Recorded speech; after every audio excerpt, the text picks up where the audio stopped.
Grabe guys, sobrang saya ko kasi finally, napanood ko si Mariah Carey dito sa Yokohama, Japan. Live concert niya. Today and tomorrow. November 1 and 2.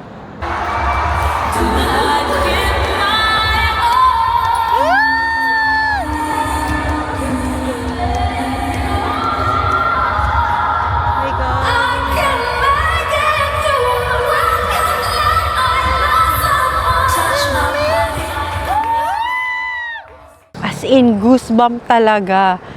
From the start hanggang matapos. Ginawa to dito sa K-Arena. Ayan, yung nasa likod ko. K-Arena, ayan. K-Arena dito sa Yokohama, Minato, Japan. Lahat ng mga classic hits niya, kinanta. Pero alam mo, habang pinapanood ko siya, may napansin ako. Talagang hindi na siya halos gumagalaw.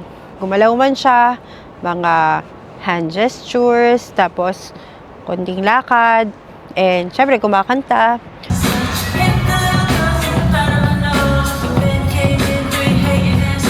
Hindi na tulad ng performance niya dati, yung todo bigay talaga.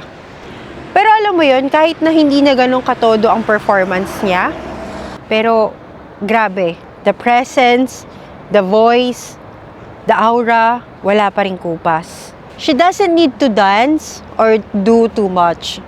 Her presence alone is enough. Don't forget about At isa pa sa napansin ko, na kahit sa concert pala, ang mga Japanese talagang hindi sila masyadong emosyonal. Walang hiyawan, hindi sila tumatayo. Talagang palakpak lang, yung regular palakpak. Pagkatapos ng kanta, and bago siya pumasok. As in tahimik. So yung mga ibang foreigner at yung mga Filipina na mga halos katabi ko, yun lang yung tumatayo. Naisip ko kung sa Pilipinas to, naku grabe siguro ang saya. Hiyawan, kantahan, biritan.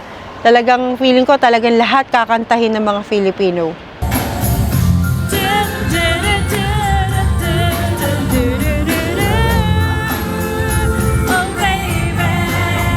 Habang pinapakinggan ko yung Hero, alam mo yun, naalala mo yung memories mo nung kabataan mo.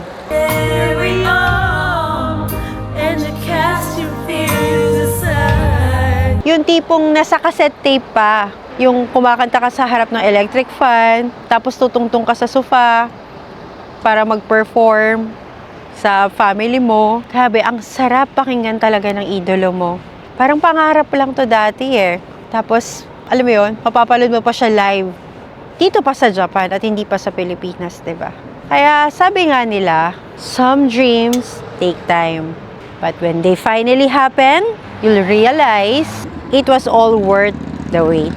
Kaya kung may pangarap ka, never stop believing. Because who knows, one day, baka tulad ko, makita mo rin ang idol mo sa ibang bansa. Gaya dito sa Japan. This is Ayumi J, sharing insights and stories. Let's explore more about Japan together.